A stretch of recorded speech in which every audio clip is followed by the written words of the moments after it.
and build on it. What's up, everybody? Good to bring the family back. Welcome, welcome. Y'all can see we already in the house. We already got with us my man Chief Khalid. And I'm just glad to have him as a supportive brother, and we're gonna be supporting what he is doing. This is When the Pastor Has Questions, and we don't just vibe tonight, y'all. We gotta talk about these religious claims, the believers being on two different sides of the fence, saying that they have evidence, and maybe you got some evidence, but does that evidence warrant what you are believing in? We're going to talk about all that and more tonight, and perhaps we'll have another guest. We're looking for Lady D to come in here if she is able tonight. But welcome, welcome, Chief. What's up, man? Oh man, what's happening with you, brother? Let's jump into it, man. Where we going tonight? Well, Where we going with it tonight? all right. Well, it can flow anywhere, and I know you got some things you're gonna lay on us. But like I was telling you in the backstage, for me, it's been this contemplating why did I believe the Bible so wholeheartedly, even after I would tell people about my story of coming out of religion. Even after I realized certain things weren't historically true in the Bible, I still had this like attachment. I still was attached to the religion and to something. And I was like, what is this? And I realized that something was the actual word of God, okay? And the things that it said and how it would rationalize. God said, go into the village, right? Kill everybody. And then I had to back him. He said, kill the babies, bro. Baby, and we even teach in the church, they don't have to be baptized in the churches of Christ. You don't baptize babies because they innocent. Okay, they don't know anybody, they innocent. So in my mind, if I have a God already set up, because usually you don't learn the horrible crap that's in the Bible first, right? You learn Jesus loves you, God loves the little children of the world, that song they had us sing and all that kind of stuff. Now you sitting there thinking that God. Then later on in life, you find out, nah, he said go in there and kill babies. Now you gotta do something with that right here. You gotta say, well, wait a minute. God know everything, right? He know the information. So that baby was going to grow up and be against God and his people. And God knew that. So that's why that baby, bruh, when I tell you I was ashamed. I mean, I'm sharing it with the people here that's watching us and we building. But brother, I'm embarrassed to say that. I used to think like that. And that's what I mean, we can go wherever from there. That get into the whole mental illness thing. Here I am Yeah. making excuses for Making genocide excuses. Yep. because I have to make this imaginary God work and be. How does he be all loving and kill a baby? How? I have to imagine that, and you cannot beat another man's imagination, bro. And guess how sick it has to be that you make up excuses. Never mind just believing in it. You was at one point, thought it was okay, but then when you actually make up excuses to defend that, Mm-hmm. and especially as grown adults, making excuses to defend that, and nobody's forcing you to do it. That's when I say, wow, because nobody And has a think gun to about your that. head to do this. Think about it's justified when we look at it long time. Okay, God did this long time ago, bro. If you heard about soldiers in Iraq running up in people's houses, okay, and not only mutilating these people, they was killing the husbands, they was killing the boys, killing the babies, and then when they found a little girl who had never been with a They man, would oh, they keep the kept little girl. them, could put them over here in the camp. Bro, you think about that right now, and that just sounds sick. Well, this is exactly what was happening. Well, and even to that, right? Those little girls, right? And I, this is where I kept asking the brother Quentin the question over and over and over again. I had to ask him 1,000,001 times before he finally answered my question when I said, wow, that's an interesting verse. I said, exactly how old are these little girls, bro? That you're keeping for yourself. You're killing off the women, the men, but then you're going to keep some little girls who have never been with a man. Exactly how old are these little girls? What are we actually pushing in this book is what I'm trying to ask. And anytime it takes a man, a grown adult, I have to ask you this question about 15 times because you don't know how to answer the question without sounding weird. That's a problem because nobody's forcing you to do that. Like, nobody's forcing you. I'm just asking a simple question, bro. How young? I mean, in your book, it says this. How young are these girls that have never been with a man? I'm just trying to get an understanding of exactly what are we pushing in this book? Because this sounds borderline. You feel what I'm saying? But see, the fact that they gotta fight with it, you gotta fight. It seemed like it should go off because I watched the video the other day. It was a debate. I can't remember who it was. Good debate. It might have been Matt, and he asked the believer, the atheist asked the believer, just a straight up question. He said, "Is genocide wrong?" He said, "Is genocide wrong?" And the dude started the traditional tap dance. Tap dance. I'm like, how you not? That's a straight up is genocide wrong. Even that's crazy, bro. Like, you really finna sit here and be? He was like, well, in what way do you mean genocide? And all. I was like, genocide is genocide. What are you talking about? Yeah, it's you trying to take all these people out over. You trying to wipe them off the face of the earth. When is that okay? And for me, just the fact that when I consider it a mental illness, I'm just looking at the fact that, I mean, y'all are really fighting with this in your head. Like, y'all are really fighting with this in your head, man. Like, you shouldn't have to fight that hard. You feel what I'm saying? For a simple, basic question. That's because you don't know how to answer that question, again, without sounding or feeling weird. So this is the thing. What up, Neo?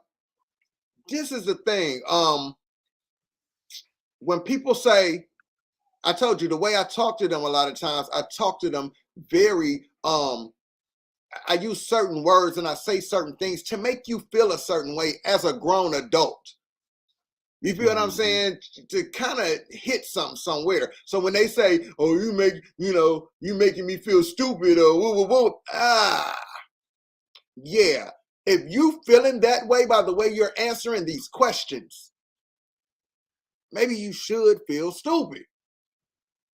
Maybe you should feel weird because you're sitting here making up. You're sitting here in your imagination making up ways to answer this question. That's different, man. That's interesting. You should feel stupid. Exactly, Joanne. You should definitely feel some type of way. If not stupid, you should feel weird. You should feel like, he's right. Why am I a grown adult scared of a devil? Like, I'm in my imagination. I'm definitely in my imagination. I mean, I can't. And we were shown that even in cartoons, bro. You know, just looking back, it was little things, you know, that the cartoon would show you. That the good angel on one shoulder. That's right. And the devil over here on the other shoulder. But the whole time we knew when Tom and Jerry or whatever we was watching, we knew that whole thing was really happening in Tom's head. He trying to make a decision. At least that's how I took it as a child. He's trying to figure out what he's going to do. Is he going to do the good thing, or is he going to try to kill Jerry? Something like that. You know what I'm saying? So, and we don't realize And sometimes the they even exact showed same you thing. that.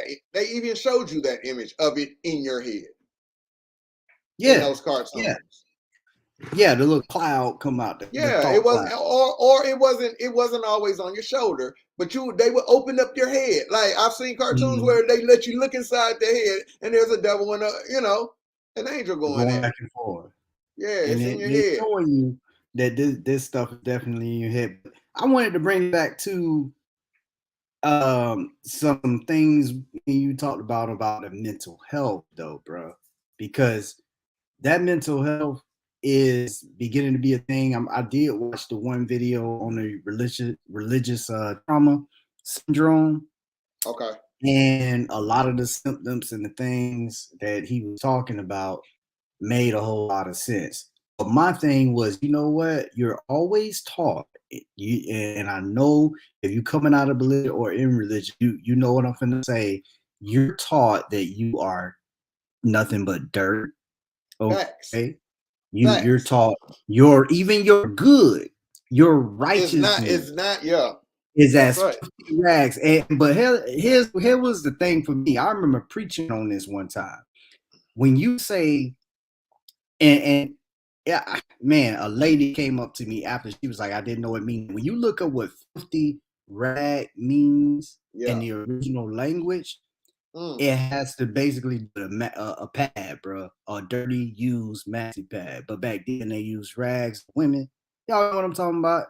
They're saying your righteousness, and you know how much they frowned upon that because the woman was on her period. She was ritually unclean and all this kind of stuff. So that's your righteousness. Okay?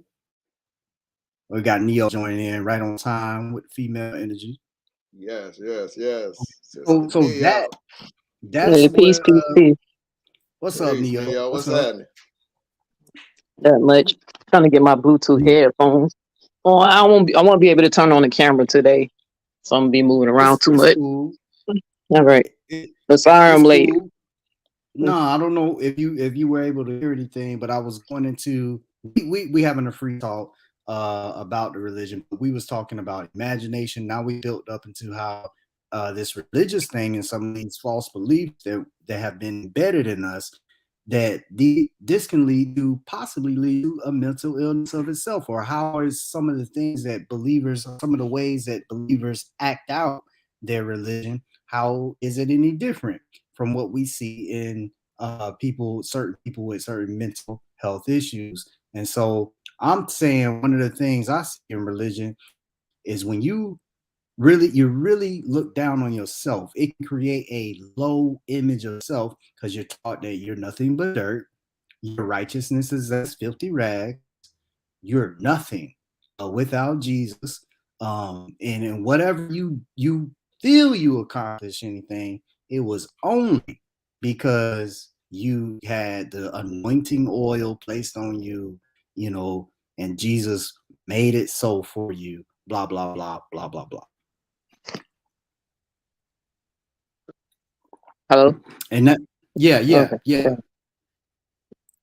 yeah. So we just talking on that free talk, and thank y'all to all y'all that support and watching right now on what we doing. Y'all keep subscribing to that YouTube because it's going up a little bit over 200 subscribers. We marching to 1,000 and beyond.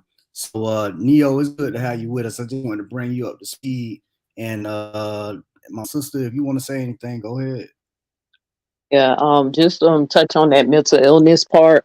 Definitely, we in agreements with that, because you remember I told you me trying to understand the Christian faith and the concept of an angry God and stuff kind of made me go through what they call like a temporary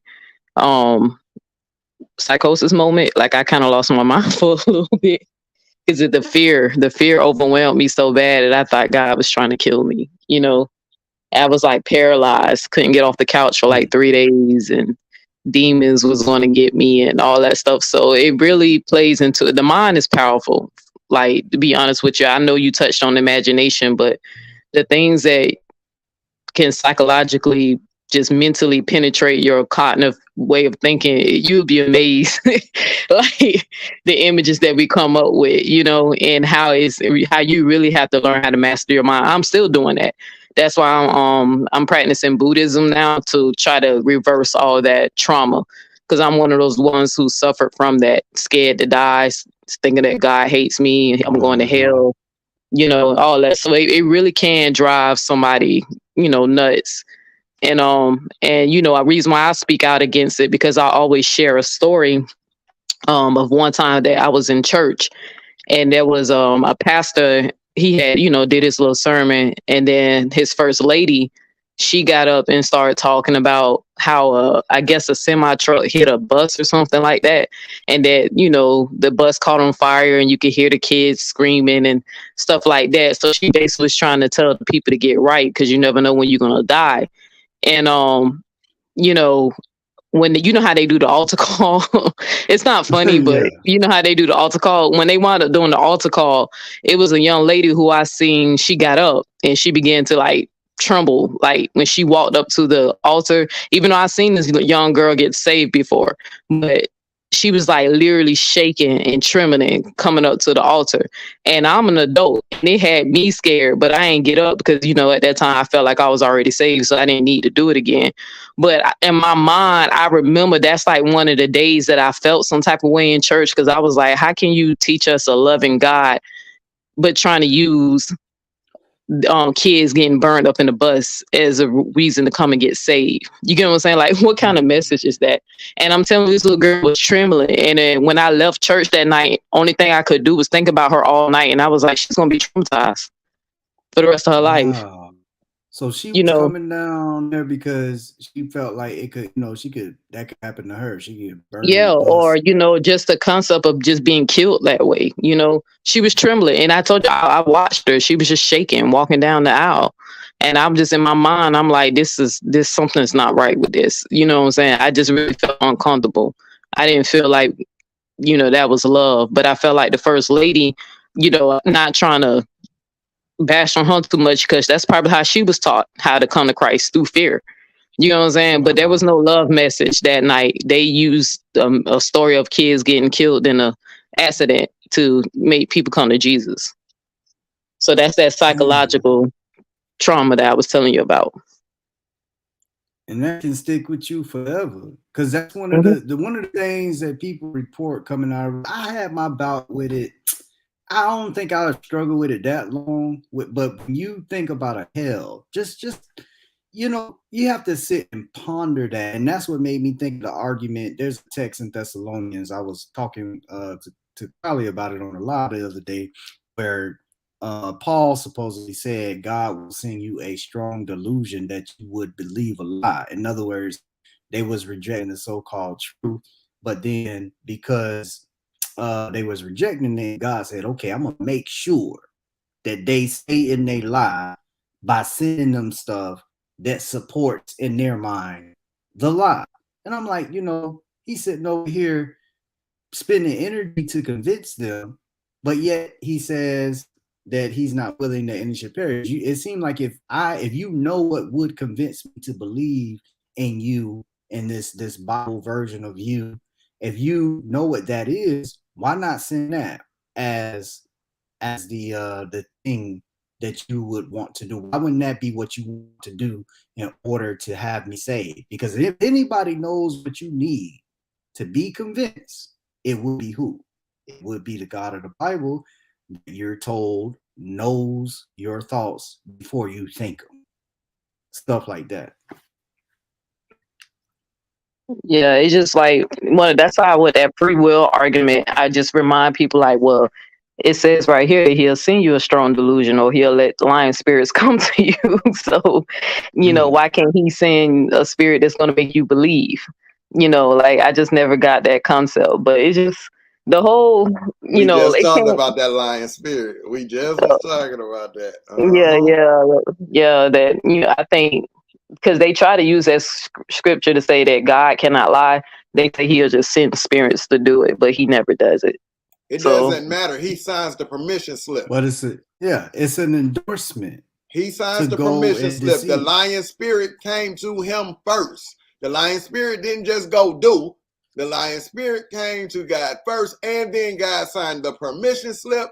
Not only did he sign the permission slip, but he asked him how he was going to do it. He told him how he was going to do it, and God said, not only will you do it, you will be successful in doing it. Let me sign this permission slip.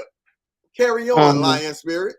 And that, you know, all right. So while you was saying that, I thought about how we're told that that's one of the things God hates is a liar. So to be told that God doesn't do the lying, but he sends the liar. So here's the thing. And then it also says there's a couple of things that won't tarry in the sight of God. And a liar is one of those presence that cannot be with God. So that person probably don't even know that the Bible talks about that. A liar cannot tarry in God's sight. So if he has a certified liar that he sends when it's time to have a lie, that's a problem right there, because God can't be in the presence or allow for a lie to live in heaven. But you know, it's so many things. I was talking to Kylie about the imagination.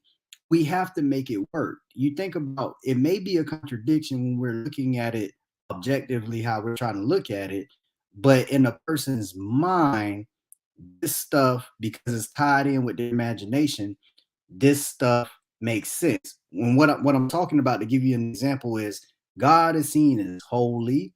A liar can't come into his sight. Nothing in heaven is wrong. It's just the purity of it, right? Then you go and read Job and find out the sons of God came to present themselves before God, and Satan came with them. Like, wait a minute. How does this nigga get up here? Where he come from? And then he has a conversation with God. And he's like, oh, Job ain't nothing. Job just that good because you've been too good for him. Let me have a go at him. I'll make him curse him to your face. Where you come from? Why you ain't in hell somewhere? You just gonna walk up in the gates? Peter ain't stop you, ask you for some idea or something? And we don't think about that, you know, because we already have an image of God. So somehow that situation is okay. Did my imagination make that okay? What do y'all think? Or does that work? How are they thinking about this story?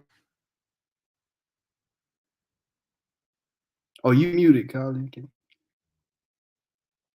Just like imagination. Just like, I mean, how else can you? Like, I don't know, bro. Like, that's, man. Yeah. I mean, I don't understand how else can you. Yeah, well, y'all already know how I feel about it. You know, my omnist philosophy, I always tell people that I believe all religions are true because they all come from the imagination of a man's mind. And I feel like, you know, imagination just means something that's unseen in the unseen world. It's just concepts, and just like how the mythology stories like Zeus and the pantheon gods that, you know, were around him, you see they had stories, how they interacted with each other, and Hades is the brother of Zeus and all that stuff. So it's, to me, when I read the Bible, I don't see anything different from these mythology stories now that I have a different perspective about religion. You know, and even the Hindu guys, even how they interact with each other and talk to each other and marry and all that stuff. Like, to me, these imagination concepts is just a way for humans to express ideal, what's good versus evil, what is love, what is hate, what is mischief. You know, to me, we just come up with these stories because even in African spirituality, we have the Orishas. You get what I'm saying? So those gods do the same thing. They engage in love, hate, war, mischief, and all that stuff. So that's why I remind people, you know, nobody won't take this debate with me because I think they realize they can't debunk it, because how can you prove that, you know, all gods or all religions didn't come from the imagination of a human mind? Like, you basically have to prove to me you can't, that You basically have to prove to me that your God exists. And I tell them, like, at the same time, it seems like all these gods operate on the same level. They left a bunch of instructions. They had prophets. Yeah. No one can see them. No one can talk to them. So you got to show me how your God is different. But until then, I'ma just believe it came from the imagination of a man's mind. Bro, Yeah. that's it. Hey, there's a Like, video yeah, I put a it link in definitely the did. way. It was how to detect baloney, and this dude named Michael Schwimmer, he was talking about what Carl Sagan, this guy named Carl Sagan wrote in the book. I think Carl was an astrophysicist, but anyway, he said he was talking about belief in God. Man, this Siri be coming on, this computers and stuff be listening. But anyway. But yeah. So Carl said, "Oh yeah, your friend tells you he has a fire-breathing dragon in his garage, right?" So he says, "Okay, he gonna show you the fire-breathing dragon in your garage." You go to the garage, lets the garage door open, and you don't see anything but normal garage stuff, lawnmower over here, some paint cans. You're like, "Where's the dragon?" And your friend said, "Oh, it's an invisible dragon." I've got to tell you that. And then you say, well, okay. Well, I got some thermal imaging cameras. Okay. So maybe we can pick up on the dragon's body heat. And it's a fire breathing dragon. He says, oh, but this dragon breathes coal fire and is cold blooded. So you won't be able to pick that up on thermal imaging. And you say, well, okay. All right. Well, I got some flour. Let's sprinkle some flour around. And when the dragon steps in it, we'll be able to prove the dragon is there because of the footprints. And he says, oh, but this dragon hovers above the ground, so you won't get in, and et cetera, and et cetera. The point is, how is this fire-breathing dragon in your garage any different from imagination? Or how is it any different from one that just doesn't exist? Right. Yeah. You remember how I like to go deep with that? So the dragon doesn't exist, but the concept of a dragon. Because I can tell you to pull out a piece of paper right now and say, Brother Eli, draw a picture of a fire-breathing dragon as best of your ability. Your picture is not going to really necessarily look like if I ask Callie to do it, but the concept will be there. Y'all probably have some type of lizard-like creature with wings and fires coming out with sharp claws and horns. Like, we have the ideal of what that dragon looks like. So that's why I said, like, the concept exists in the reality, but in the unseen world, it's imagination because it's not, what's the word I'm looking for? It's not tangible. So right. I get what you're saying, because see the concept, like you say, when I say a dragon, immediately you didn't think it was strange that I said it breathes fire. Right. Because we all have that concept of a lizard that right. flies around and breathes Yeah, fire. you got We it. didn't think it's strange. Right, you got it. Absolutely. That is there, and that is in their head. But see, that concept right there can be said, dog, you be going deep, because now you got me thinking about how people see God. There's a concept, right? For some people, when it comes to God, there's already a concept built for you. When you enter this world of what God is, and then consequently, any other variations of that concept are usually rejected because it has to be an ultimate thing for you. You get what I'm saying? I hope that made sense. Yeah, and that's why I just remind people, like, even when there's like thousands of different gods out there, different deities and stuff, and to a child who comes into this world with a blank slate, the first God they know is their mother, and then their father. You get what I'm saying? Like, that's the first thing they know until the parents influence them on what they believe. But if a child, like, let's just say a child only grew up in the jungle, never lived in a city or any type of civilization, once that child develop a concept of a God, it kind of comes to like, it kind of like look at what's around it. So I can see if a child, like, say this tree is a god or the sun is a god. You feel what I'm saying? Because it doesn't know nothing else outside of reality.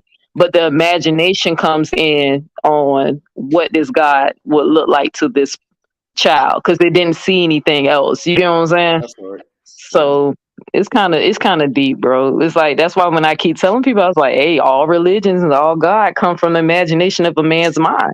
And the reason why people come up with these religions, this is just neo-X philosophy, but I feel like we all trying to connect to a source, the one where we come from, because life is a mystery. Y'all some smart brothers. Y'all can agree to that, right?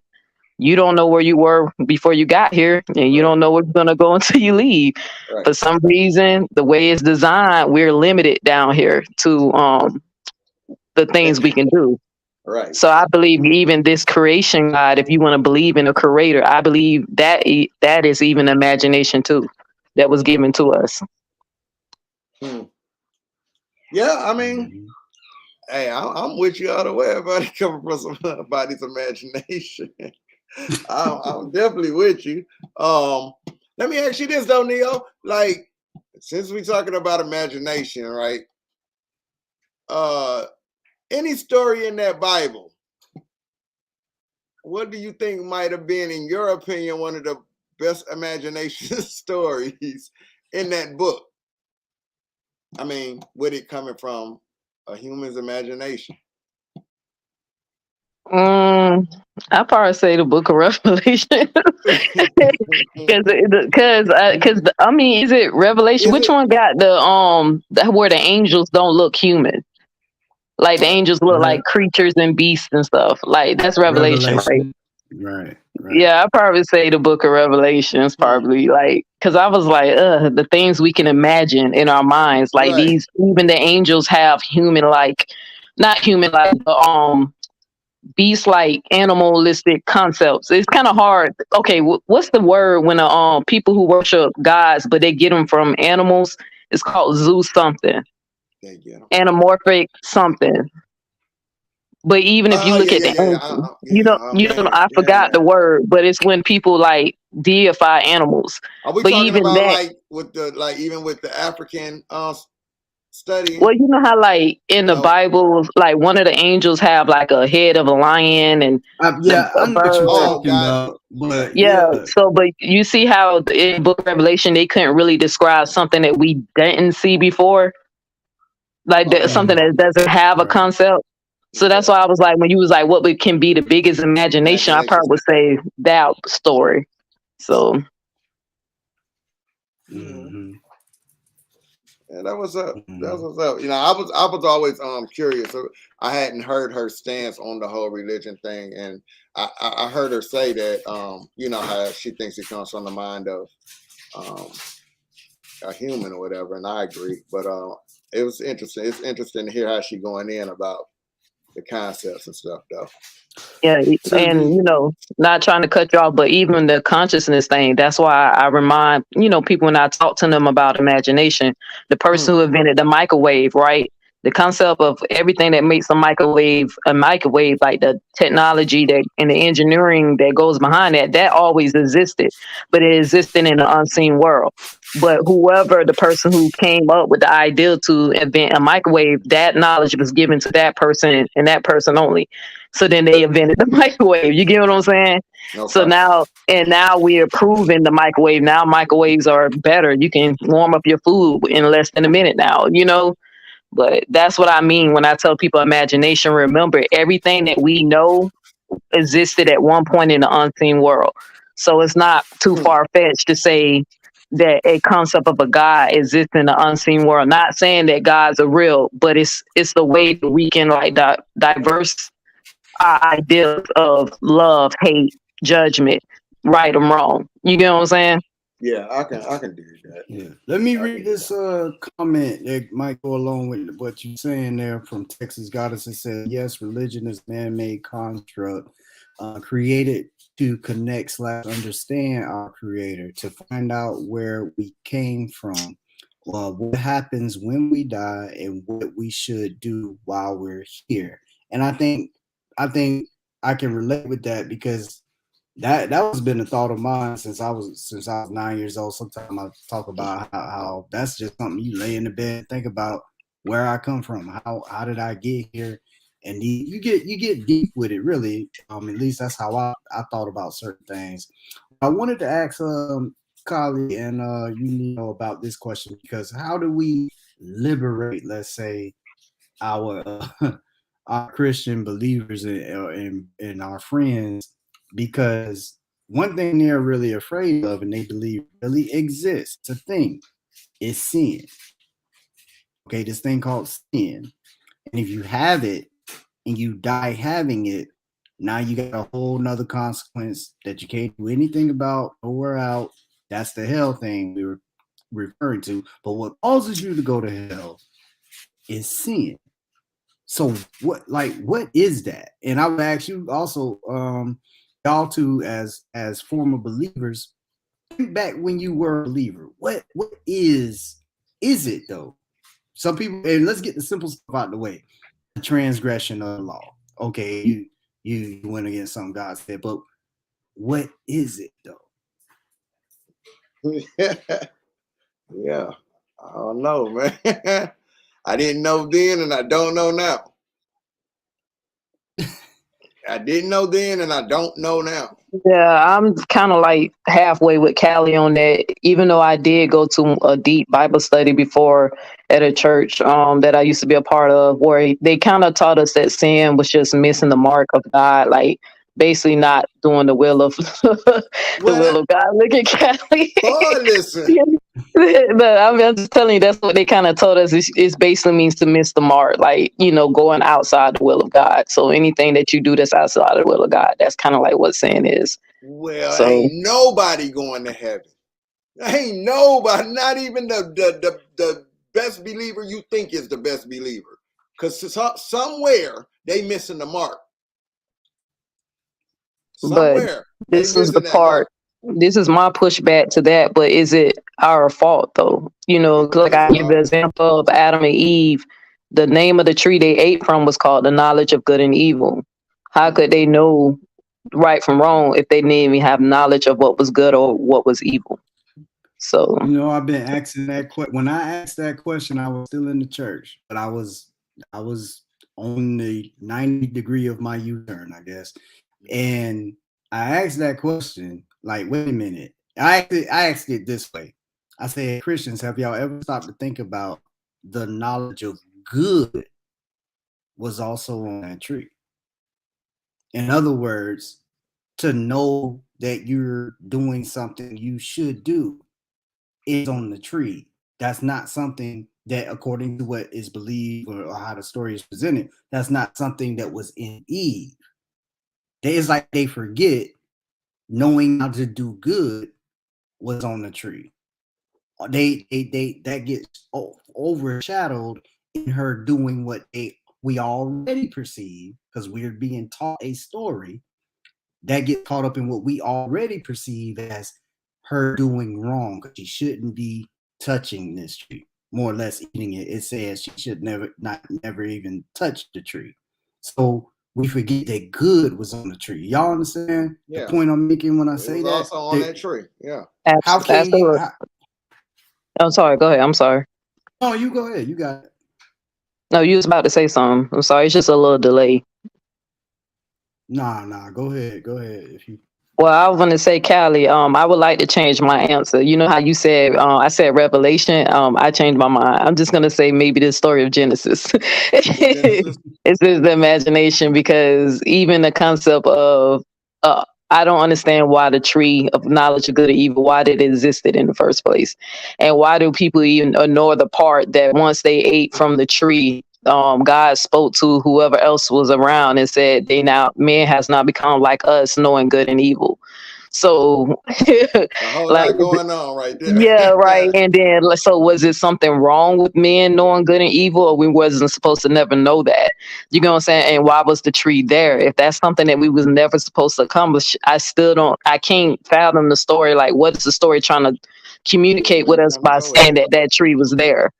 So, and then the tree of life was next to it, and they must have never ate from the tree of life because they got shut out from eating. They put, God put some swords and some cherubims around the tree. So Yeah, they can't never eat from the tree of life. So they was never meant to live forever. Seemed like to me. Hey, you know what? That's Hey, it. somebody brought something up to me. I can't remember who it was a while ago that I didn't Yeah, notice with that story. Notice how God put swords, all right, a flaming sword turning, however it said it was turning to defend the place where they were. So they were kicked out of Eden. This flaming sword. My whole point is it's a sword. And the person was pointing out to me about how did humans know anything about war? The point they were making was that how all this stuff supposedly started in an imaginary place. Because why would this person, and we're talking about in the garden before just two people, why is there a flaming sword? If Adam saw a sword, he would know what it was, right? You get what I'm saying? Hey, It's come on, supposed to just Eli. be. Come on, Eli. You know the angels made the sword, man. All right. Come on, Eli. You know the angels up there, in another scene world, they forging and hammering swords together and dropping them here on earth. So you know that. Flaming sword. But that's real. Yeah. I not see, dang, I ain't even ever think of that. How's that concept of a flaming sword? If Adam and Eve was like, I mean, at one point did they have gardening tools? Because you know how I said they had worked the land after they had to learn how to farm. So did they have tools and stuff? like, Yeah. like, oh Lord, now you're gonna have me trolling about that too. But see, this is how imagination kick in. This is how imagination kick in because when I've had this question popping up. I was in Bible school, one of my churches. I was a teenager, and Bible school was going on, and we was talking about Adam being handmade from God, and Adam was never a baby, right? And then the thought was coming up in my head, like, dang, how did he know anything? He might have been grown when he was made, but he still didn't have no education. How was he gonna do anything? How was he gonna farm? And in that same moment, I was thinking that the person that was teaching the class said, if you came handmade from the hand of God, what would you know? As if to say you would know everything, or you would know a whole lot. You would know a little bit less maybe than God, but you would probably know more than any human alive today. This is how the imagination, though. Right. Because that's not what it says. And we don't know what the deal was with the story, but that's how your imagination makes that story work. Because now you saying, you got the kids sitting there saying, yeah, man, if I can't handmade from God and I was already 30 years old when I was born, I might know how they put them pyramids together, man. Yeah, I might know that, because I can't handmade from God. You see how imagination works? You definitely have to go into that imagination, man. Like dealing with a lot of this stuff, but not even only just Christianity though, but a lot of this religious literature. You definitely gotta go in there, man. And I mean, Neil, let me ask you this real quick. I think I know, Eli. You said you went through some things when you. What up, Chris? Eli, you said you went through some things, right? Now I don't really want to say many. It bothered you real bad because when you woke up to this truth, right? Man, I came out of it myself. It was, a lot of study, and I was doing the study, but I couldn't talk about it. And when I finally came to the grips, I had a 3-hour moment where I did nothing but cry. 3 hours. Because I And couldn't believe. Neo, you said you went through the same thing, kind of like. Yeah, I actually went through some emotional thing. I kind of like when you read your rap the other day. Was it yesterday or the day before? I kind of almost teared up a little bit because you remind me of when I went through that moment when I screamed out to God to give me a sign or speak to me because I'm losing my faith. I kept telling God He's losing me. And you got to help me believe because I can't. Like my logical mind, the brain you gave me is telling me that this not it. This ain't right. And that I've lived my whole life in fear. Like everything I've been in fear. I've been in fear since I was a kid. Fear that God is going to do this to me and God is going to do that. And even living a certain lifestyle that God hates me and hearing people tell me that God hates me and shit like that. It's just, Right. I went through that. I mean, I cried. One time I laid on the floor for hours waiting on the sign, and I just was left there on the dark, So, Wow. Yeah. so yeah, And it was, I was asking y'all that. Listen, because I never connected with it enough to go through that. You feel what I'm saying? It was almost like for me it was no type of mental, I ain't trip about nothing. Once it just kind of answered my questions, right? So I didn't, even as a kid, I was never attached to religion or going to church and the Bible, and I just never got attached. So when it was time for me to find out the truth, I didn't really, it didn't really bug me like it bugged other people. Like how you said you cried and then, yeah, you know what I'm saying? So I was asking y'all that because I was asking Eli about doing a show on the religion. What is it? Religion trauma syndrome. Yeah, because people don't RTS. people don't think that people really go through something mentally once you wake up out of the fear of religion, because that's exactly how religion rules. It rules through fear. You're afraid you're not going to some place called a heaven, and you're afraid to go to some place called a hell that somebody told you about. So one night I had a sister that had been following me. I guess she had been following my YouTube channel and me talking to the believers and asking questions and stuff, to the point that it started waking her up. And she started hitting me up on just asking me questions on IG in my DM, just asking me questions. And she was slowly coming around. And I think one night it might have hit her. You know what I'm saying? And she came up out of it, and it bothered her so bad. Like that moment that she just finally accepted, whoa, what is this? It bothered her so bad that she felt like she needed help. For real. Listen, her mama called me. And her mama said to me, what's going on with my daughter? And I said, well, man, what do you mean what's going on with your daughter? Yeah, she around here talking about, she be talking to you, and she around here talking about how she don't believe in this God and stuff no more. And what is you telling her, and what's going on with her? I said, ma'am, I think she's just been asking questions, and she's kind of woken up from the imagination. You feel what I'm saying? She's kind of woken up from it, and she's seeing things for reality, and she's seeing things aren't adding up. So in a nutshell, I told her, I think she's just woken up out of these tales. Well, the mama was, well, what you mean? What you trying to say? And I said, ma'am, listen, what did your daughter tell you was going on with her? Because your daughter isn't sounding stable right now. Because she said, well, why is that? Why? I said, maybe because she lived her whole life in fear, ma'am. In fear.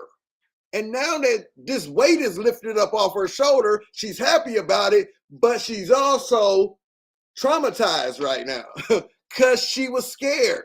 She lived her whole life scared this way. So I was asking y'all that because some people don't believe people really, once they wake up from this stuff, they really go through a mental thing. You know what I'm saying? Trying to figure out what's next. Where do I go from here? You know what I'm saying? Things like that. I've seen people do it. And I wanted to ask that stuff because I wanted y'all to know that. Now, I don't know who labeled it religion trauma syndrome, but whatever that is. Yeah, those symptoms. Those are, symptoms is demand. Go ahead, Neil. It's gonna be real quick. I just want to touch on more of what Callie said, and just know that people like me and that young lady who had that emotional attachment, and how one of the brothers even said something. Well, I don't know if it's the brother or sister. Somebody made a comment saying they even felt like they lost somebody. I remind people that it's still going to be a mental struggle. Like it's still going to be a mental struggle because things going to happen to you.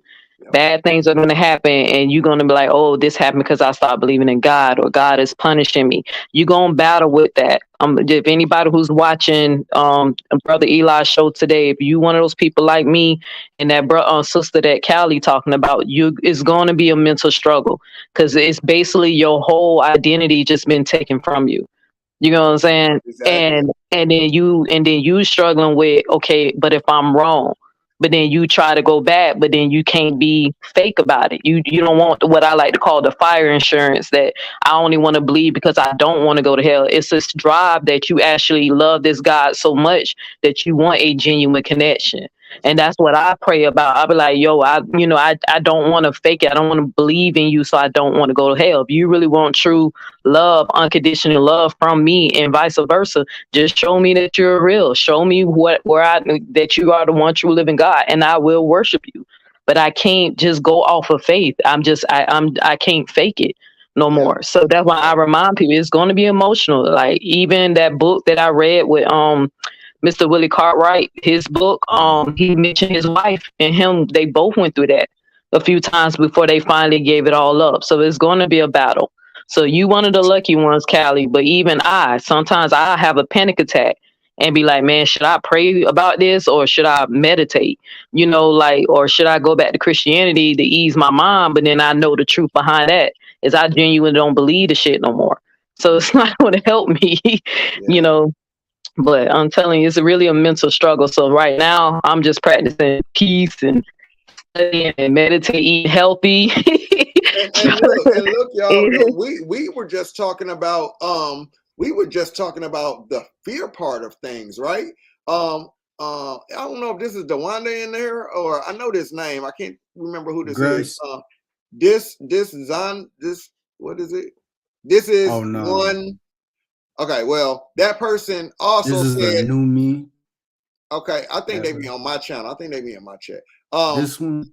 Yeah. And then they said, and after the pain came the anger. Yeah. I was gonna bring that up.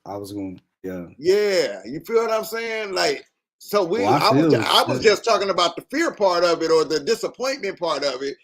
And mentally now, oh, Keisha. Okay. Okay. I'm just talking about the fear or the disappointment part of it, right? And then we deal with hey Chris, check your Facebook, check your Facebook DM. Yeah. I was just dealing with the fear or the disappointment part of waking up out of it, right? Now you're also mentally dealing with the pain and the anger. You get what I'm saying? After that, so you're dealing with a lot. It's levels, bro. I'm gonna tell you, like, for me, like, check this out. This is my career. I keep stressing this to people. You're not talking to the guy that was, and that's not to belittle people, but I was not a youth pastor. Okay. I was not the young guy in the corner trying to be the pastor. I have to remind people, I guess, because of the way I look or whatever. No, I was the pastor. Okay, the guy. And when I started finding this stuff out, it's one thing to just realize the lies, and if you really had it, this love in your heart for, all this was really real to you. Imagine your heart breaking or whatever that kind of feel like. And now everything is a lie. Not only that, now watch when I got into my anger phase. Think about this. How am I supposed to keep? This is my living. Thanks. This is my living, bro. This is not something I did on the side. I didn't have a main job and then have a little church. No, I was a full-time gospel. Right. He was a preacher. That's it. That's what paid my bills. That's what paid my car note. That's how I ate. That was every single thing. I had to come out here and literally reinvent myself. It's been a struggle. I had some help, you know what I'm saying? But am I happier than I was? Oh, absolutely. I'll tell you that in a heartbeat. Yeah, and I think everybody, most of us, because I'm gonna be all the way honest with you. I have only actually met or know of actually two people who have actually woke up out of this stuff, and then went back. Like that, I don't know too many people who have woken up and then eventually went back. But I can't understand why. Like to me, I mean, I don't know. We don't know what those people. I really wish some of the people would come on and just talk for themselves. But some people, I think, Church Kylie is like, okay, they already possibly have a mental issue going on, and so there's some support there. You know, there's commonality when you come there on Sunday and Wednesday night Bible study. That's right. Yeah. And then Wednesday night Bible study has turned into a group counseling. And I used to tell people all the time, look, I'm going to teach y'all, because I actually want to teach in my Bible classes, ask me questions. But most Bible classes and most Black churches you go to, this is what happens. They open the Bible, it says, yeah, seek ye first the kingdom of God and his righteousness, and you know, and all these things shall be added unto you. Oh yeah, that was like that time, you know, they invited me to the concert. I said, nah, I'm gonna go to church. I was seeking the kingdom first, and I got this blessing because I met so and so at church, and then this happened. So and what you end up doing when you're doing that sort of thing is you're now making this how am I trying to say this? You're now making that work for you. Like somehow that proves man, this particular God. Yeah, you have because it's really in your head. It's in your head. Yeah, like you have to trick yourself. Yeah. You have to manipulate yourself to, you know what I'm saying, believe that. Like, right. That's amazing. Like, man, and you know, people, when I ask, you know, people kind of get in their feelings when I ask the question that when I ask the question about people, is this a mental illness, right? When I ask the question, I be dead serious, man. And simply because I'm just looking at when you go to a doctor and they ask you certain questions, and these people are considered mentally ill or get a straitjacket put on them. So when I look at the believers and I look at some of the stuff they do, I say this is very similar to the people that's getting a check. It's very similar, except you say you hear a God, or you're talking your friend is a God or a devil. You feel what I'm saying? Like, I don't be trying to offend nobody, man, but I really be curious. Like, how is this not diagnosed as a mental illness? What would be you would think? What would you think would be your strongest position to have the light bulb come off in the believer's head that this stuff is? What do either one of y'all think for you should be like, duh, here you go?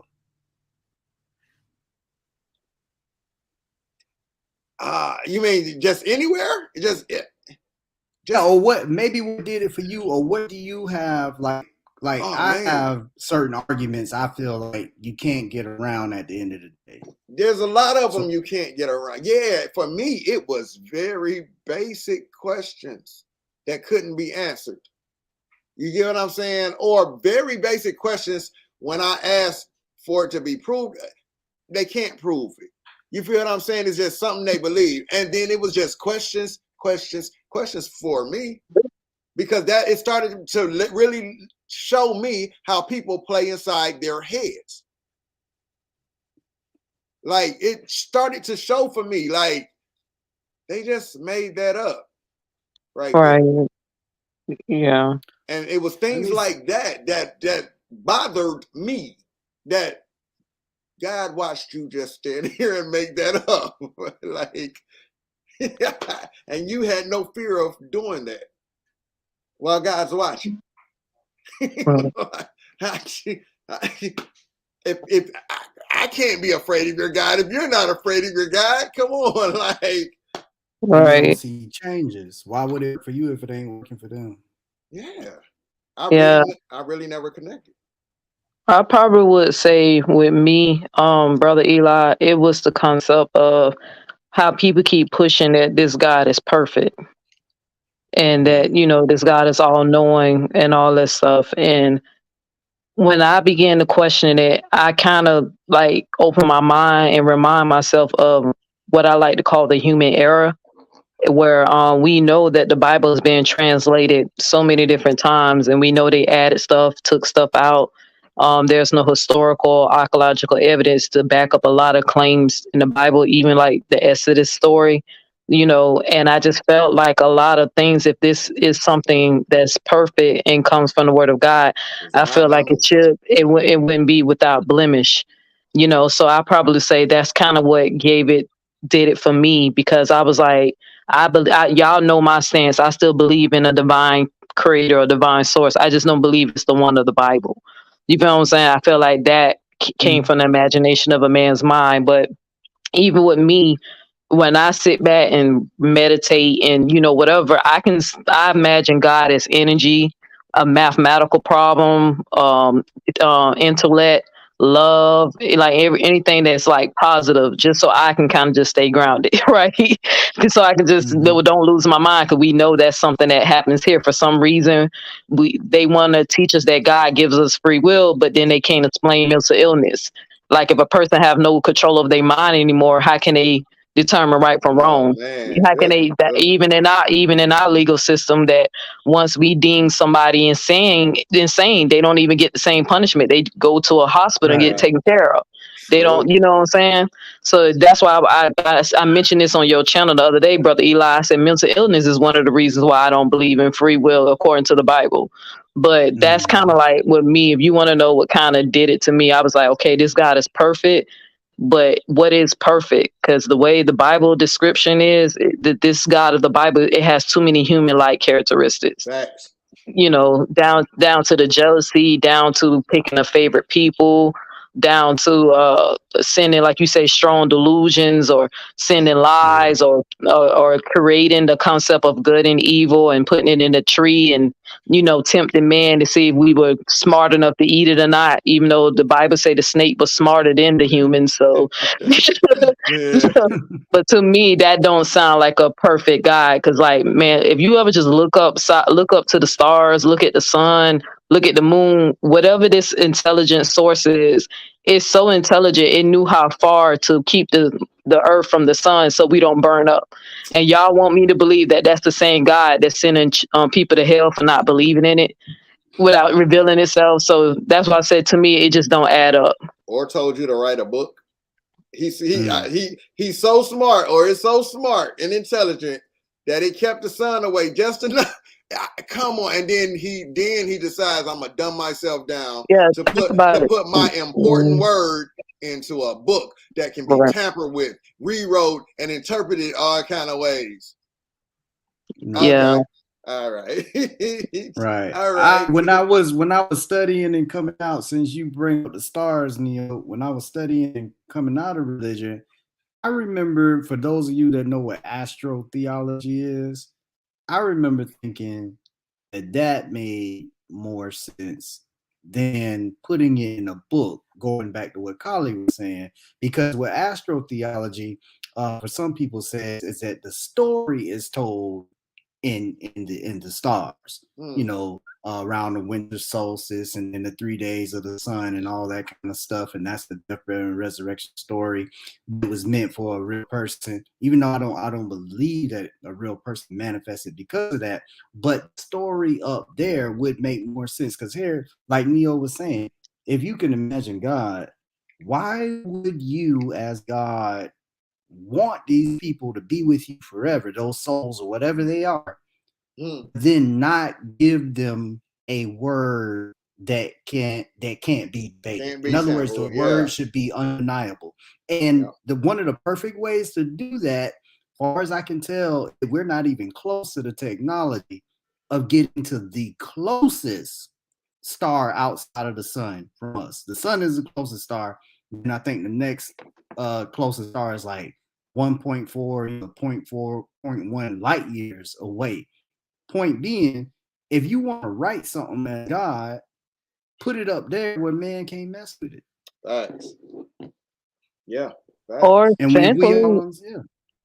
simply just reveal yourself. Like, How about that? like, yeah, I mean, just like even that concept, like the Bible, God came kind of walked around a few times, and Jesus walked around before he was even born, depending on which Christian telling you the story, because they say Christ was one of the what they said. What's the story of Lot? Was Solomon Gomorrah? They tried to say that was Christ that was with the angels. You know what I'm saying? Walking around. Yeah, the angel that was talking with Abraham while the other two went to the city. Yeah, so they were trying to yeah.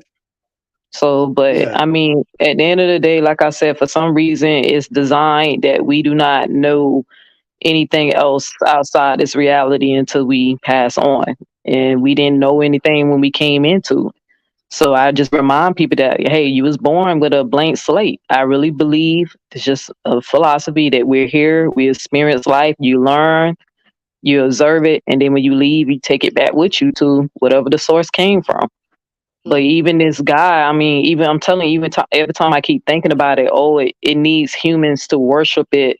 It needs angels to worship it. And I'm like, wait, but you're perfect. You get what I'm saying? Like, just why can't you create a perfect environment for us? You know what I'm saying? Like, evil shouldn't exist. Well, or like, what is evil? That's something that comes from the concept of God's mind, because we didn't know what it was until we ate.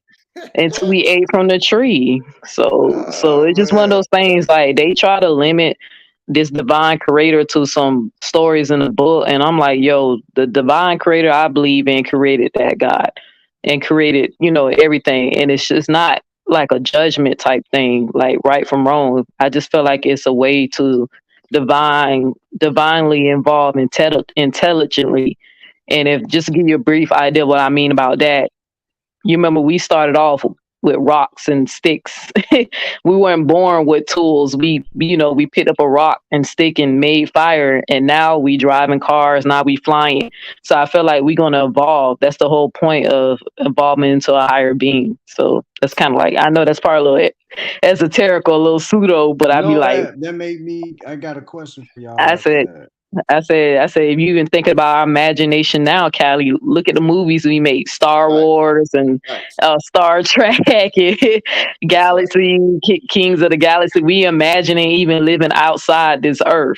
So I believe that's like, it's part of our whole human experience. We trying to even leave the earth and live outside there in the universe, where So. Yeah, I can see that. And I don't know. I don't know. I just be feeling like there's levels we are probably at. I don't know. Like, we're at a level. I think once we mastered certain things here, we'll go to those next levels. That I don't know. Yeah, just kind of where my mind be working. Like, yeah, it's just how my mind works. But you know what? I think I was thinking about earlier today when we think about that whole after death thing, and I got a different question. But when you think about that whole after death thing, I take it back to, well, what do we already know? We know we once weren't here, and we don't know anything before that, and then we're here. So I would say the most plausible thing to expect would be that whatever we had or whatever it was before you got here, before you were born, because that's on the other side of life, and you dying is on the other side of life. I'm not saying that's what it is, but I'm saying if you have any concept of anything that's going to happen to you, I think that's the closest thing to it that we could build a case for, because you weren't here. I know of a fact in 1980, I'm telling my age, I was not here. But 1980 was happening somewhere. Then 1982 on January 10th, about 1:00 in the morning, I was here. Yeah. And so when I died, all the best argument I can give is whatever was happening before my birthday is gonna be happening after the day of my death. Does that make sense? That's kind of funny. I like to hear. I like how y'all. I like how y'all breaking stuff down. I like that's. And which is I don't not never really think that. I don't never really think before we got my fault, Neil. Before we got here, and I don't never really. I don't know what happened or where I was at, what I was doing before. I don't really think. I don't know. But it's funny. Like it's dope listening to how y'all breaking, how y'all minds work. Yeah, I mean, that's why I used to tell people, you can't tell me where I was before I go. You can't tell me where I am going after I leave. And just to piggyback more on what Eli said, I understand that concept because I remind people like you can't suffer if you're unconscious. You get what I'm saying? You can't. There's no hate. There's no love. There's no, no uncertainty. Like if you're unconscious, there's no sense of pain. You're not experiencing anything. So that's not a far-fetched theory to say, hey, when it's time to leave, it just lights out. It's just nothing. No concept. Your consciousness is just gone. You know what I'm saying? That's not too far-fetched. It's just with me, I don't think so either. I kind of like, I feel you on that. Brother Eli is just my godmama. She kind of told me when she had her near-death experience, she seen her dad and her brother. They talked to her. And they told her when her time yet. So she can't. So, I'm kind of like, I'm still kind of believing on the afterlife because I'm kind of trusting somebody's testimony. But, I feel you on that because I didn't experience it. People do exaggerate their experience. People do dream. But I know an African concept, they do teach us ancestors are waiting on us on the other side to take us to the next round. So. I'm gonna share something with y'all. Just I don't think I've shared this publicly, but let me share. My grandmother had a mate that he was a good guy, man. We called him Buddy. And Buddy was a typical old school big dude, worked on trucks and stuff and cars and all that. He had like a junkyard. He worked on 18 wheelers too, And so this guy, he died, and we and him had a good relationship, but I didn't go to the funeral, and I didn't even know he was dead. Because let me build my story this way. I had a dream that I woke up in my dream. I was waking up, and my mother's boyfriend at the time pulled up in the driveway with Buddy's truck. And he said, and we was like, "What you doing with Buddy's truck?" And he said, "Oh, Buddy died, and he left me the truck." We was like, "What?" I woke up, next day, ain't think nothing of it. Tell me why. They told us that same day, Buddy was dead. For real. Buddy had done died. Now, this is the other thing. The other side. Now, this happened like a week or so later. I mean, we were in the same house. I'm asleep. I wake up because there's a knock at the door. My mother answers the door, and we had one of them shotgun houses. So when I came out of my room, I can kind of see the front door, and I'm looking at the front door and I'm walking toward it. I'm like, "Hey, Mom, who is it?"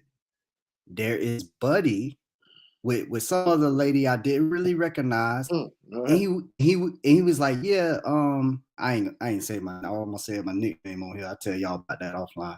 He said, "Hey man, come on, I came to pick you up."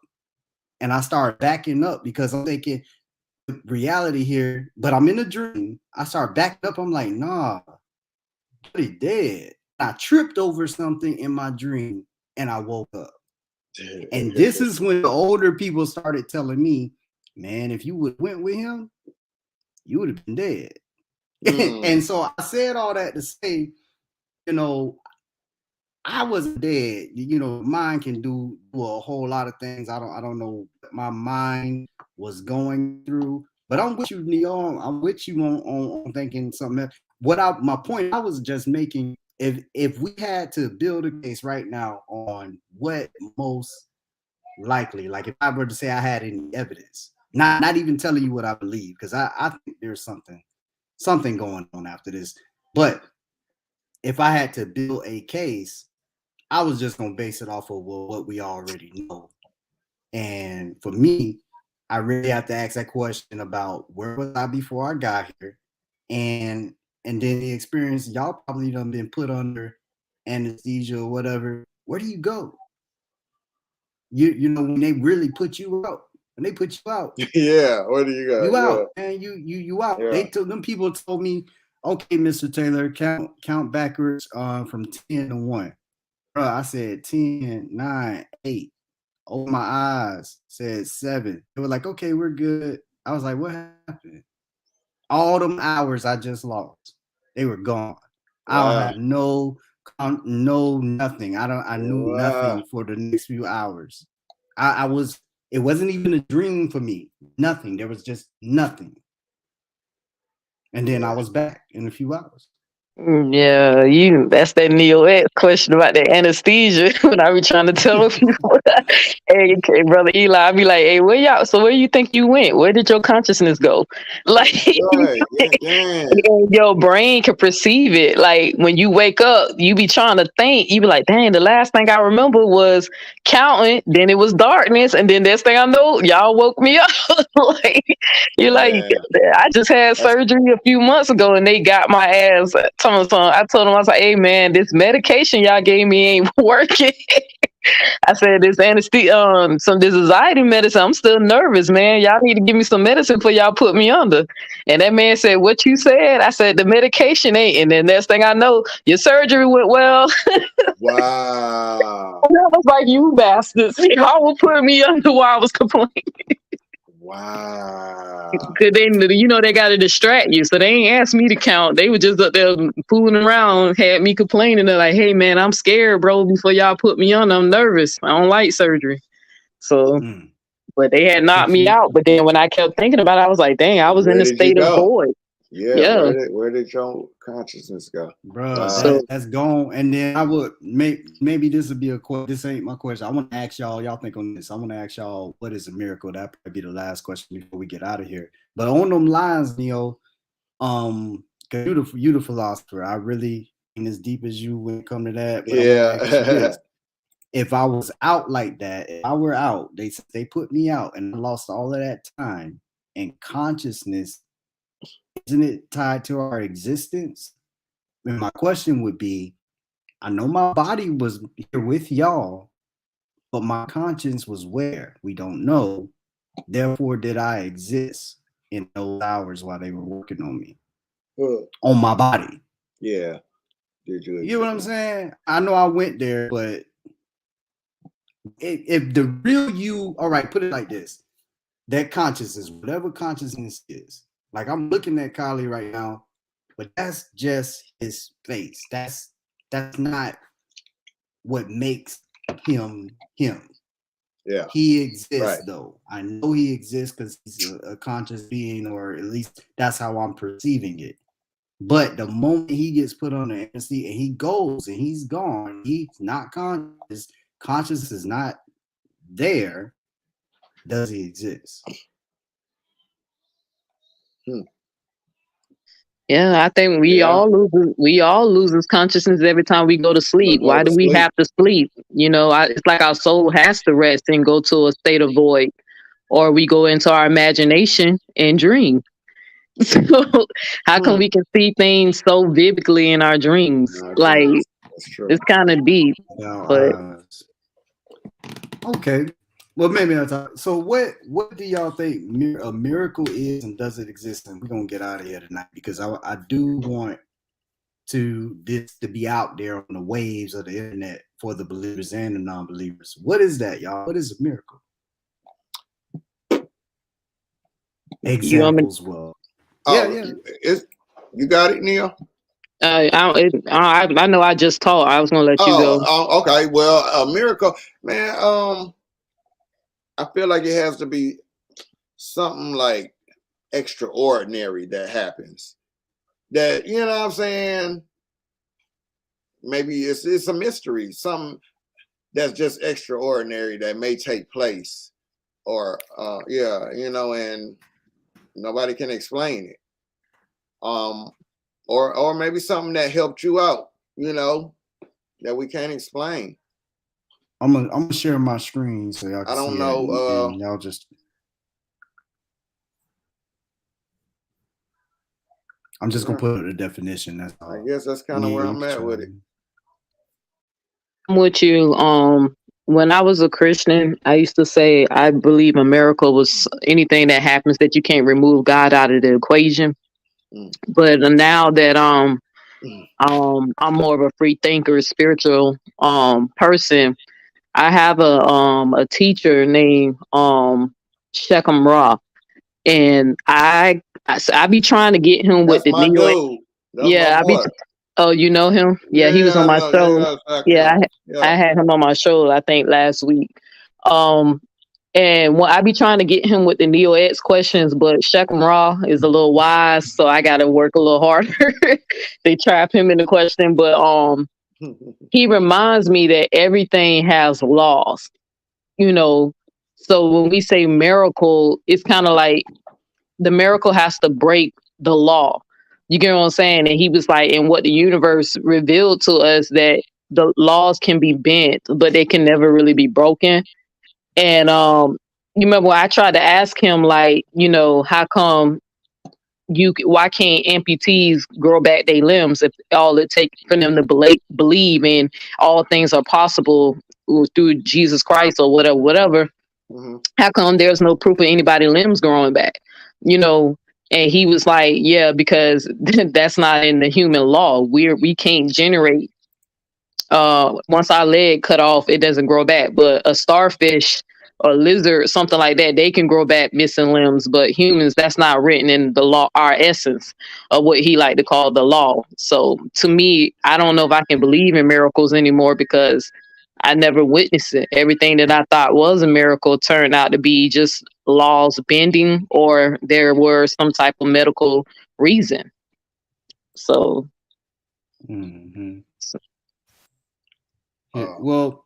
Well, I got it up here on the screen. A surprising and welcome event that is not explicable by natural or scientific laws and is therefore considered to be the work of divine agency. Now, some believers might read that and miss that it said, I'm going to point it out, explicable by natural or, meaning natural laws cannot explain also. For instance, walking on water is breaking, okay, a natural law. That's something that shouldn't happen. And I was thinking about what he was saying. I don't know, is that particular guy, is he a Christian or no, he's a I don't want to get it. He's a Kemet believer, or what he like. He don't like he calls sacred. Okay. Yeah, it's like he call it sacred science or mysticism, like mysticism, sacred science type guy. So yeah, but you know how you said walking on water, right? Humans, we can't walk on water, but you know there is the lizard that can literally run so fast it can run on top of water. So it's not in our law to do that, but it's not impossible for something to run on top of water. So but pointing to the thing about that particular lizard, that can be explained by scientific laws of how he's doing that. The surface tension of the water, the webbing of the feet, and the frequency at which his feet hits the surface tension can dictate whether or not, he can use that tension, on the next step, and then the weight of his body. All of that stuff, that can even be demonstrated by a scientific experiment. That's why nobody finds it strange when we see the lizard or whatever. Matter of fact, I saw a video just the other day. I don't even think it was a lizard, it was some kind of duck or something. And the guy released it into this little creek, and man, that thing took off on top of that water. I don't think it ever stopped. It just went, and it was on top of water. It was not swimming. It was literally pat, pat, pat on top of the water. But the reason I'm asking this question is because going back to what you said also about amputees there, Neo, and I actually was he a Christian, because that's exactly what Christians are saying Jesus does. He performs miracles, and that's one thing that we never see. We never see Never. a amputee Never. get a limb back. We never see that. Not even in 1 in a million times. Not even Right. whatever. We have never seen it. And I was watching. Yeah, this God seems to work and does miracles when it's things that can also be helped by science. Oh, I was cured of my Right. cancer. Well, so many cancer patients, and they done the stats on it, will heal naturally. Cancer does go into remission. It happens. But when we talk about the amputee thing, never. Not Never happening. seen it. Yeah, I remember it was a guy. I watched this atheist debate, a Christian doing it. He said that he was like, everything that y'all consider a medical miracle, you know, it can be backed by science. Like you said, we know there are some cancers that can go into remissions on its own. There are some people who get healed by medications or whatever. But he said, but there is no medically documented anywhere that an amputee grew their limbs back. You get what I'm saying? And I remember one time a Christian said that, oh, well, Jesus never did it, so that's why we can't do it. And I was like, well, that's not true. Somebody got their ear cut off and Jesus grew, put the ear back. So, and then I remind them that the Bible said that you will do greater works than Jesus. So where are the works, people? Just kind of help us out, help the non-believers, help us with our non-belief, because, you know, everything that we're doing, people are doing it through modern medicine. You know, if a person's heart stopped, they're not praying that the person heart beats again. They shocking it with electricity. Right. You know, so you just got to keep it real. But yeah, I'm sorry. Go ahead. No, I was finna say that's where I'm talking about. How they'll just go in their head and make up answers. Like, they'll just go in their imagination and pull something up out of there. You know, I mean, strong and wrong. They're still gonna pull it out. Hey, Eli, let me share a quick story with y'all, and it's just all right. So, I have a god brother. You know, we cool or whatever. He said that his youngest baby that was born, I guess she was born. They said she wasn't alive or something. I guess she couldn't breathe. They couldn't get her to breathe. They couldn't get any vital signs on her. And he claims that an angel came up to him in the waiting room and said that his baby was gonna be fine or whatever. And then he said the angel walked away, and next thing they know, they heard the baby crying, and I guess she finally just started making noise. And I remember when he was telling me the story, I was like, an angel, huh? And I wanted to press him more, but I can tell that I was getting him, he was starting to get a little uncomfortable, because I even asked him, like, what was the name this angel said who sent him? You know, and he was like, huh? And I was like, well, what was the name that this angel came in? And he was like, oh, it said his name was I Am. The I Am sent me to revive your daughter. And I was in my mind, when he said that, I was like, how convenient. That's the name. Exactly. You know what I'm saying? Like, that you could have got a real true name, and conveniently you got I Am in English. And I was just like, I wanted to ask him more questions, but in my mind I was like, is he making this up, or do he really think this happened? But you know, and you kind of don't want to accuse somebody of doing that. But being that, I think if that would have happened to me, I would have been running around telling everybody I knew, hey, an angel came to me, say my baby, the angel looked like this, the name was this, something. It just, to me, it just, I didn't know how to receive it, because I was like, I hope my brother wouldn't lie to me like that. But I just remember I was a little disappointed when he told me the name was I Am. Well, see, I don't think that he could. He's lying to you about the vision, because one thing we have to realize, when you're in that type of situation, all right, and you know your emotions are going crazy, you know, stress is high when you're having a baby. who knows what he saw. And the whole I am, like you said, that's very convenient. I'm sure his brain told him when you asked him that question, his brain gave him that answer because it's in that holy spot of the brain. That's where it is. So because he's already attributing wanting. I mean, you want your daughter to make it. You want that. So and everybody else wants that. What do? You're in a helpless situation. Your dad, you can't do nothing. You know, your baby in with the doctors or whatever. You can't do nothing about this.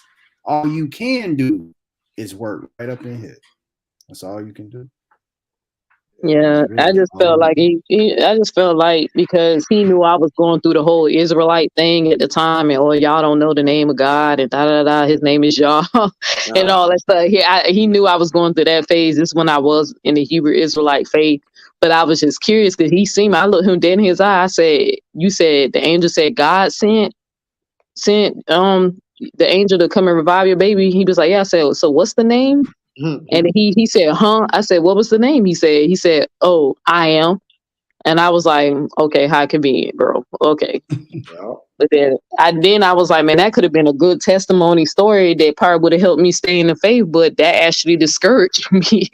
It didn't make me believe, and it made me say, man, these people really will possibly make up exaggerate their experience just to validate a God or their God. So I totally agree.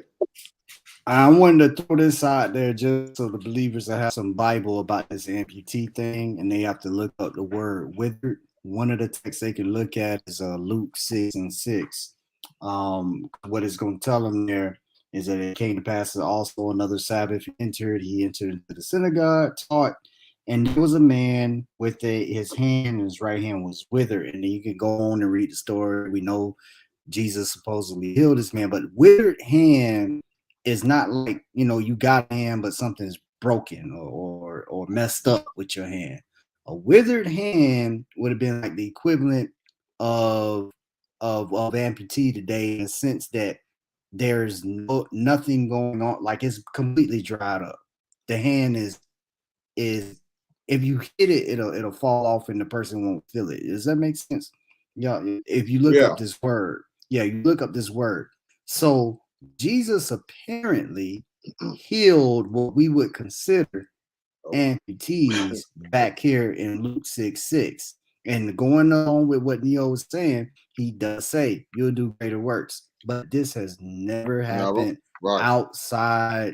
Well, I won't say in other people's imagination, but it has never happened in that we can document in reality. And maybe unless it's in somebody's myth, it only exists in myth. Science even has not gotten to the point. There's probably experiments going on with who knows what reptiles and humans, but we ain't seen no human that has even a withered hand even get that back. If you cut the circulation off of your hand right now and you leave it for so long, at some point that hand will be no more good to you. And that's what we're talking about here with the withered hand. And that hand will be possible for it to regenerate. We've never seen it. Never. And if we did see it, that would probably qualify for a miracle. And so to the Christians that believe that that your God can do something immediately, I'll go ahead and put it out there. If they can bring me somebody with a truly withered or amputated limb and heal that, hey man, I'm with you. Because see, one thing you don't get from believers as we get ready to close, you never get from them what would falsify their claim. So I heard Mike Icona when he debated Bart Ehrman, he did say produce the body of Jesus, right? He did say that. But even with Jesus, even if people believe in Jesus as a real person, it's highly unlikely you could do that, because people that were not burnt, but crucified on the cross, They were thrown into mass graves. That was part of the punishment. You didn't get a respectful death. Now they'll make the case, oh, well, Jesus had an exception, but the thousands, hundreds of thousands of people that the Romans put to death, that's not what happened. So most likely, the Romans, we forget, the Romans didn't care nothing about Jewish law, bro. The Romans was in charge. They did not care what your law was and your customs. They did not care. You think right now, if you walked up into I'll not say that. No, I was gonna name a certain group of people, but then I'll be flagged.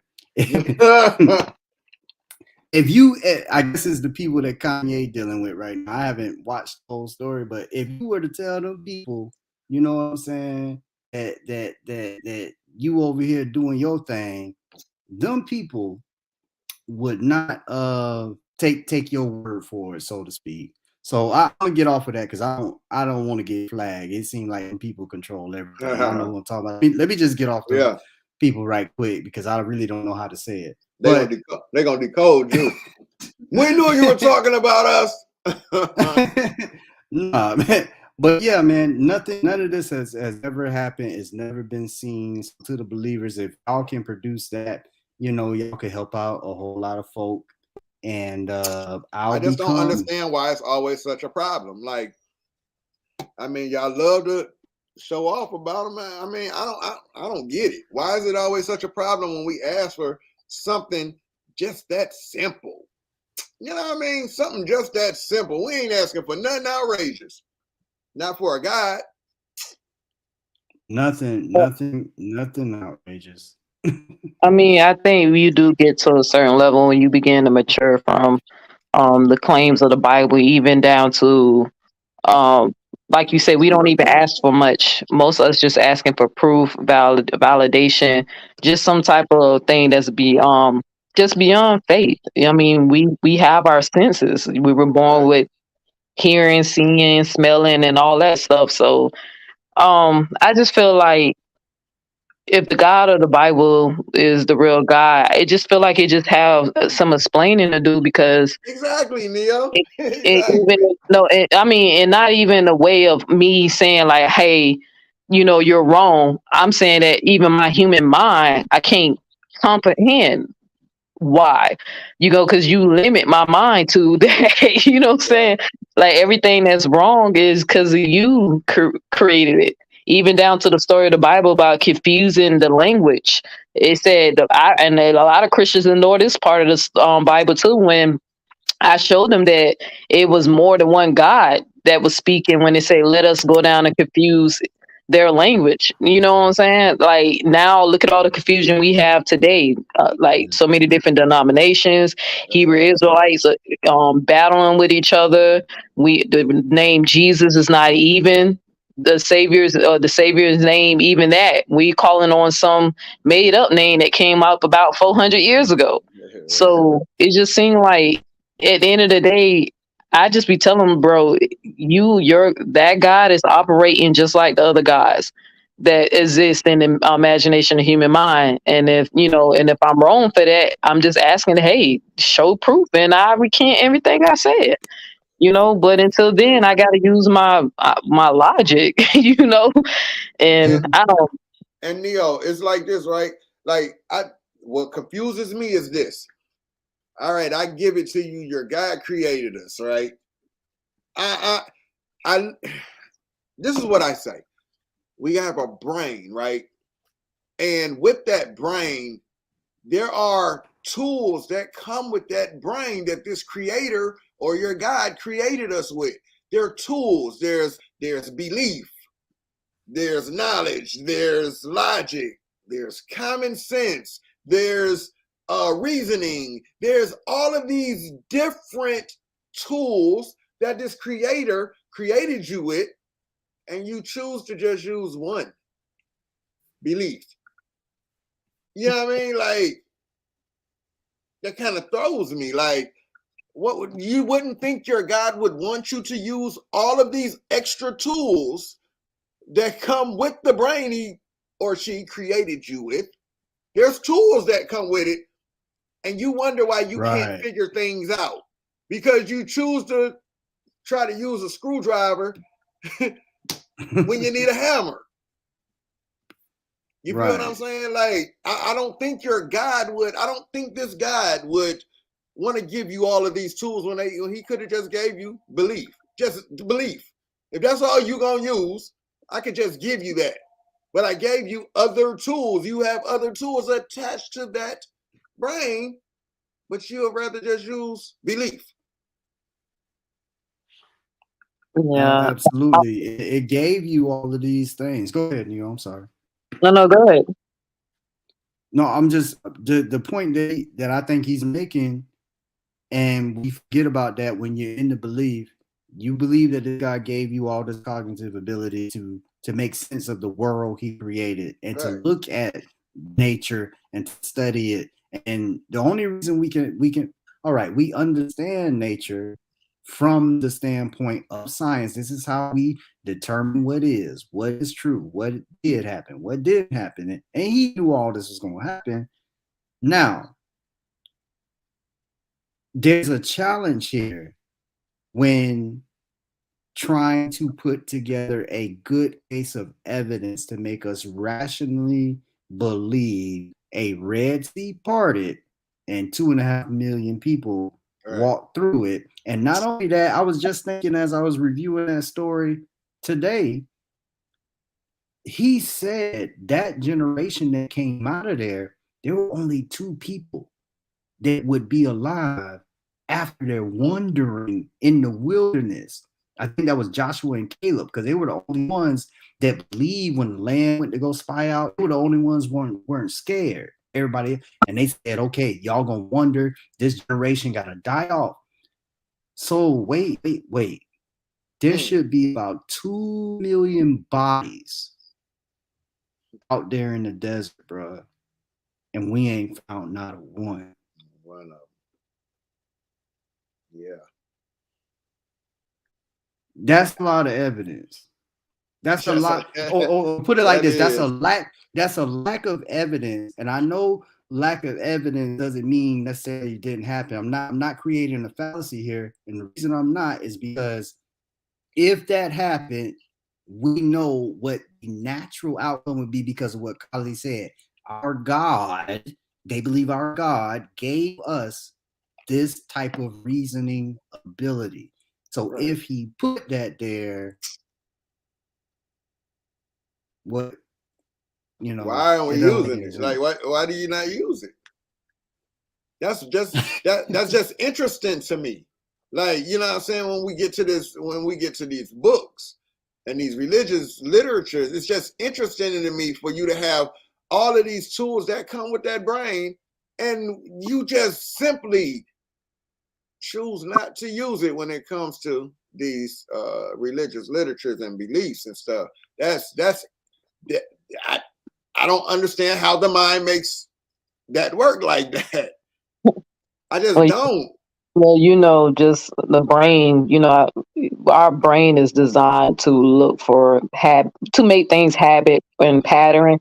It's a natural instance we come up with as survival.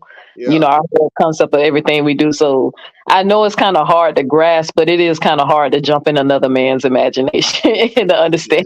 Because I'm telling you, when I was like, man, the person who came up with the story of Genesis, bro, I was like, bro, they had a very vivid imagination. Man, the snake was talking to the woman, and it's the woman. It's the woman's fault, and that's why they suffer in childbirth, even though all mammals suffer. But for some reason, the woman was only cursed. That's one thing that I asked him, I was like, well, if the woman is cursed, then how come all the other mammals, they suffer in childbirth too? So what did the animals do? Why do animals die? Yeah, that's real. But see, they believe, some of them believe that all creation suffers because of what Eve did. They believe, I think they think that that's from Romans. They believe that what she did, and I really think it's just vilify the woman, you know, but they really think what she did basically fucked everything up. Everything. Yeah, that's definitely the vilify woman. Yeah, that's definitely. Yeah, so like I said, the imagination. Ooh, hopefully, as we evolve as a creature, the chauvinistic ways, kind of eventually die off a little bit. So, That Bible is full of it, full of well, chauvinism. pretty much almost all Abrahamic faiths are like that, though. Yeah. They choose. They try to base it in reality. I mean, some religions don't do that. It's just a teaching. But them three right there, like you said, the Abrahamic religions, no, this literally happened. Yeah, man. And that's against everything that we can establish in reality for the most part. You might have a city here, a name here, somebody that really existed here, but that Bible tells a totally different story from what we're digging up in the dirt. Right. It is not telling the story we are digging up in the dirt. Listen, man, to the people that's rocking with us, we've been doing good on the views, and I just want to say thanks to everybody. Thanks to Chief Kylie, thanks to Neo coming on, and I'm gonna keep banging out these videos regardless of what goes on. I'm trying to keep my pace. Thank y'all for subscribing. But I've been trying to put links up here. They in the comments. Links to Neo. I got it up on the screen. This is Neo's YouTube channel. The link is in the description. So you just click on it. Go ahead and subscribe and like her channel. And there's a Kylie's YouTube channel. Go ahead. I mean, both of them got a bazillion more subscribers than me, but hey, it's probably somebody watching this that ain't subscribed yet. And y'all go ahead and do that and check us out. So, ladies first, Neo, you got any last words for us? Yeah, I mean, I enjoyed the show as usual. I'm glad, like I said, people like you who kind of give us a safe place in Cali, of course. Cali, the one who got us both going. I said, Cali made me be more bold about this. Because he was one of the first. No, I'm being real. You was one of the first ones I listened to who, just listen to your perspective and seeing how passionate you was and how you wasn't afraid. So you kind of helped with that. Yeah. You helped me with the boldness, bro, because anxiety get bad, bro. Oh, man, that's true. Yeah, but even that, I appreciate being on the show. I mean, we can talk about the Bible forever. We can talk about philosophy forever. I just feel like it just still reveals that, as humans, that we're limited. We even limited to our understanding. And as we talk about these things, I think, and as we continue to grow through technology, eventually we're going to eliminate all these different gods or concept of a god, because we'll have a better understanding of the world. Like, for example, we know Zeus is not throwing lightning bolts in the sky. You know what I'm saying? We know how, it's the atoms and the electrical and stuff like that. The humans know how weather works when it comes down to lightning. So eventually I feel like as we evolve, these concepts are going to disappear, and I feel like, I don't know. I don't go around telling Christians not to be Christians. I just tell them to leave me alone about it unless you can prove that God exists, prove that Jesus is real. Stop telling me I'm going to hell because you don't even know for yourself.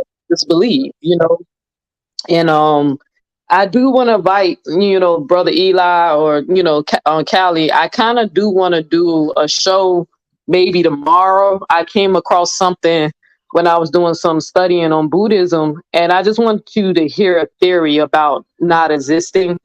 You kind of like brought it up.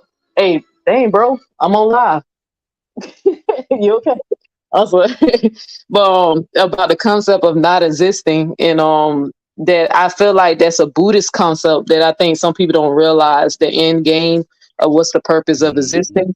So I kind of want to bring that up to you. I want to talk about what they call nirvana and the being in the state of enlightenment, and see how y'all can y'all see that as a possible theory on why the world works the way it does.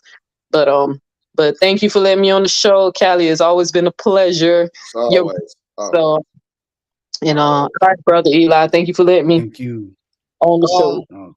And Neo, I promise you, when I was dealing with trying to figure out these whole religion things and stuff for me, that was one of the things I said. I said if I was to follow a religion, it would probably be Buddhism.